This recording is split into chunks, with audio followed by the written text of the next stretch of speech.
Okay, let's dive right into one of the weirdest, most unsettling things that can happen to a person. What happens when someone vanishes, and then, somehow, they come back? I mean, just think about that for a second. It's a nightmare, right? One minute, someone's there, a part of your life, and the next, they're just gone. And usually, that's where the story ends. Just a painful, empty space where they used to be. The police searches, they turn up absolutely nothing.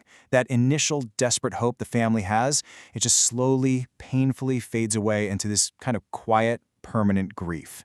The world keeps spinning, but for them, that person becomes a ghost, just a memory frozen in time. And the years just tick by. The space they left behind is this constant, nagging reminder of that huge, unanswered question. For all intents and purposes, they are lost. Forever. But what if that isn't the end? What if, completely out of the blue, they just reappear? See, that's not an ending. That's the start of an even stranger mystery. Because now the real question isn't just where were they, but who are they now? So where do you even start with something this bizarre? Well, let's begin with a name I guarantee you know. Way back in 1926, the most famous mystery writer in the world suddenly became the main character in her very own, very real mystery. Get this. Her car is found abandoned right by a lake. A massive nationwide search kicks off. The entire country is completely gripped by this, fearing she's been kidnapped or, worse. Then, 11 days later, poof, she's found, apparently safe and sound in a hotel. The weird part? She registered under the name of her husband's mistress, and her explanation for the whole thing? Total and complete amnesia. She claims she had no memory of any of it. How's that for a twist? One of the most brilliant minds in mystery fiction couldn't solve her own. Okay, so if the Agatha Christie case is a confusing, personal mystery, our next story, it takes a turn into something way, way darker. This is a story about a truly chilling deception. In 1994, a 13-year-old kid named Nicholas Barclay just vanished from his home in Texas. 3 years later, his family got the phone call they'd been praying for. He'd been found. The family was, of course, overjoyed. But there was a problem. A big one. The boy who came back was, well, he was different. Nicholas had been a blonde, blue-eyed kid. This teenager had brown hair and brown eyes. Nicholas was American. This guy spoke with this bizarre, unplaceable accent. You have to ask yourself, how could this possibly be the same person? The simple, bone-chilling answer is, it wasn't. It was an imposter.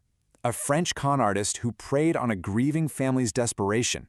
And he fooled them. He fooled the authorities. He fooled the media for months. The real Nicholas Barclay was never found. So this wasn't a story of a mysterious return at all. It was the story of a monstrous, unbelievable lie. But what if the deception isn't coming from some con artist?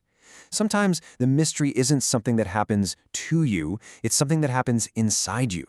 The explanation can be locked deep inside the human brain. And honestly, it's just as unsettling.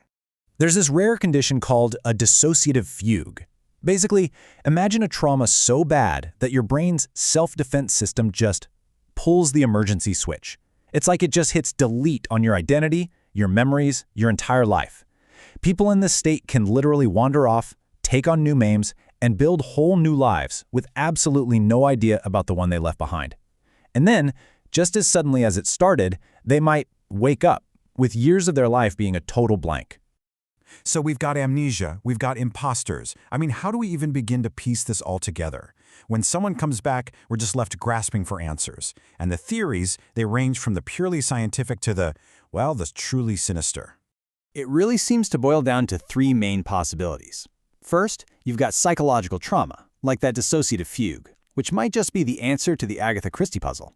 Second, there's deception, someone living a secret life or a cruel imposter, like in the Nicholas Barclay case.